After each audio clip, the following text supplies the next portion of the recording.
My name is Aishro Simpson, and I represent the Philippines in Miss World Class of 2026. I am 18 years old, and I am an advocate for mental, physical, and emotional well-being for kids and youth using the mediums of sports and dance. Because I have been dancing since I was 3 years old, and I've seen the power of movement and of the release of therapy when you exercise and what it does to you as a person, physically, mentally, and emotionally. I'm so excited to be here in Vietnam, and I have already met so many wonderful girls. And today it was such an amazing day because the very first charity event that we went to was with the kids and the children with Share Smiles, Spread Love. And it was amazing because we got to give back to the children, and I saw the testimonies and the mission and the heart behind the organization. And you could just feel the passion and the love that they have for the kids. And I was just so honored and blessed that they would let me be part of that.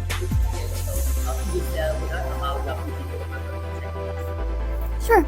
So my BWAP, or Beauty with a Purpose, is called SEED, a sports and dance initiative that advocates for the physical, mental, and emotional health of today's youth. It uses the mediums of sports and dance as a way to make bridges and to break language barriers, because when words don't speak, when languages don't speak, sports can speak, dance can speak. And I've been working with my BWAP, or my advocacy, for nearly 2 decades now with my family's nonprofit organization. It is really a passion project, and we have reached over 10,000 students worldwide, and it's something that I hope to continue doing for years to come. Wow, that was fast. I did not expect to have that question on the second day. Let's see. You know, that's some kind of question. And I think that a Miss World embodies genuineness, authenticity. She embodies service, and she embodies humility, everything that a woman should be, everything that a person should be. And so for me, being a pageant queen, being a title holder is not just the glitz and glamour.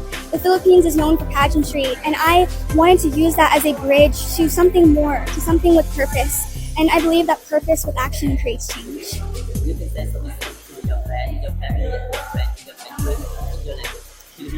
Yes, Filipino, Tagalog, or Hiligaynon. So, kamusta na kamuda mga kasimano ako, mga kababayan ko. Maraming salamat, and pagsuportahan niyo ako, maraming salamat po. Miss you all. Nahidlogin ako sa inyo. Thank you. Kamon and salamat. Thank you so much. So atin pong napanood mga kapolitika ang advocacy nitong ating candidate dito sa Miss World na si Asia Rose Simpson, dahil hindi pa natin napag-uusapan yung kanyang advocacy, yung kanyang cause at yung kanyang mission kung sakali siya ang mananalo dito sa kailang beauty pageant competition na ginaganap ngayon sa bansang Vietnam. So inyong napanood yung kanyang advocacy patungkol sa mental health ng mga youth at yung sa mga bata, dahil yung Miss World is nakatutok sila sa mga charities dito sa mga less fortunate na mga bata. So I believe na fit itong cause ni Asia Rose dito sa kanyang laban sa Miss World. Kasi nga napag-usapan natin yung doon sa ating mga naunang video na itong si Asia is magaling siyang sumayaw mga kapolitika, napaka-talented, at we are hoping na ma-impress niya si Julia Morley dito sa kanyang galing sa pagsasayaw, at napanood rin natin yung kanyang pagbalay doon sa ating mga naunang video. So ito yung isa sa mga paraan para ang mga bata is malibang sila, especially doon sa mga nakakaranas ng mental health stress. So tamang-tama at akmang-akma itong advocacy ni Asia Rose Simpson dito sa Miss World. At dito is little did we know, isa palang Ilongga itong ating candidate mga kapolitika. So marunong siya mag-Hiligaynon or mag-Ilonggo base dito sa kanyang language, sa kanyang lingwahe na sinabi dito sa last part ng video na inyong napanood. So napaka-cute at napaka-sweet ng personality nitong sa Asia, at nakikita rin po natin yung kanyang passion na kung saan is very willing siya na makapagtrabaho dito sa Miss World organization kung sakasakali ay siya yung mananalo sa Miss World para ngayong taon. So sana is ma-impress sa kanya or mapabilib niya yung may-ari ng Miss World na si Julia Morley. Yun ay kung wala pang deal, kasi last year 'di ba alam naman po natin yung nangyari to kay Opal na close deal na pala yung corona dito sa Miss World sa pambato ng Thailand na si Opal Sochata. And speaking of Opal mga kapolitika, meron pong mga nagsasabi dito na kung saan ay boring di umano yung kanyang reign dito sa Miss World 2025. So kasi konti lang daw yung mga bansa na nakapag-travel itong si Opal, at in fact mas marami pa nga sa kanya si Emma Tiglao kasi as we speak is nasa 15 countries na ang na-travel ni Emma Tiglao, whereas itong si Opal is nasa 13 na mga bansa lang yung kanyang binisita, at majority daw noon ay nasa Asia pa. So sabi dito sa isang post, "Is Opal the most boring Miss World in recent years? I genuinely love Opal and have no doubt she fully deserved her crown. She was an outstanding winner. That said, her reign was felt surprisingly low-key. Among recent Miss World title holders, she appears to be the least traveled. In her 1 year and 3 months on the throne, she has only visited around 13 countries, the majority of them in Asia.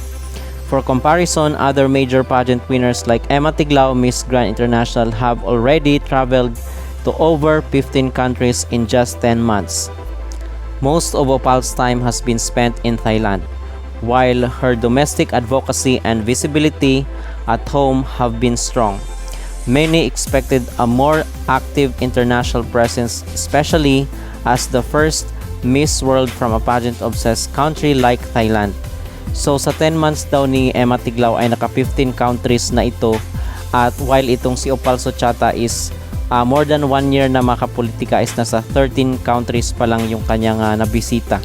So ang masasabi ko dito at maging reaction ko mga kapolitika is okay lang po kung 13 countries lang nabisita ni Opal, kasi obviously ang Miss Grand naman is napakarami nilang mga sponsor, at talagang business itong Miss Grand, so kaya nilang mag-travel sa iba't ibang panig ng mundo anytime. Okay, so marami silang budget para dyan, at si Emma Tiglao naman kasi is napakasikat, napaka-popular na Miss Grand International winner, so hindi maipagkakaila na mas marami rin talaga ang invitation para dito kay Emma Tiglao. Okay, so yun ang success rin ng Miss Grand International para sa edisyon ng Miss Grand International 2025.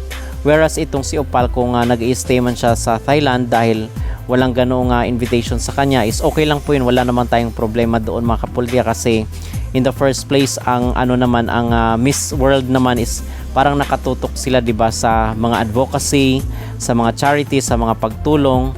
So doon sa mga less fortunate at sa mga less privileged. So yun talaga ang Miss World. At hindi naman kasi sila nakafocus sa business, 'di ba? Itong beauty pageant competition ni Julia Morley. So ngayong araw po ang day 4 na ng kanilang competition dito sa Miss World 2026, at na-postpone nga po yung kailang opening ceremony mga kapolitika at nilipat bukas, pero nag-rehearsal po yung mga delegates ngayon, at nakita natin itong si Asia Rose dito sa sa kanyang mga kasamahan sa nasabing labanan na nagganap ngayon sa bansang Vietnam. So panonoorin po natin itong si Opal sa kanyang naging speech dito sa pagsisimula ng Miss World 2026.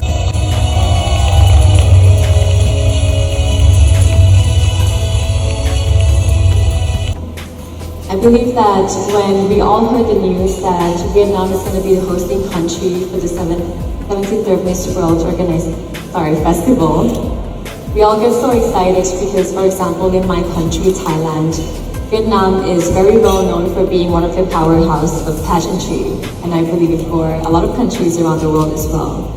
And it is also known to have the beautiful world heritages, for example, one here in Halong Bay. But to me, as a neighboring country, Vietnam is so much more than that. We heard of Ao Dai, we heard of Nong La, which is what you all are receiving tonight. We heard of Pho, we heard of Halong Bay, like I said. But to me, the soft power of Vietnam is so much more than what the world can see, what the world can wear, and what the world can taste. It's the spirit of Vietnam.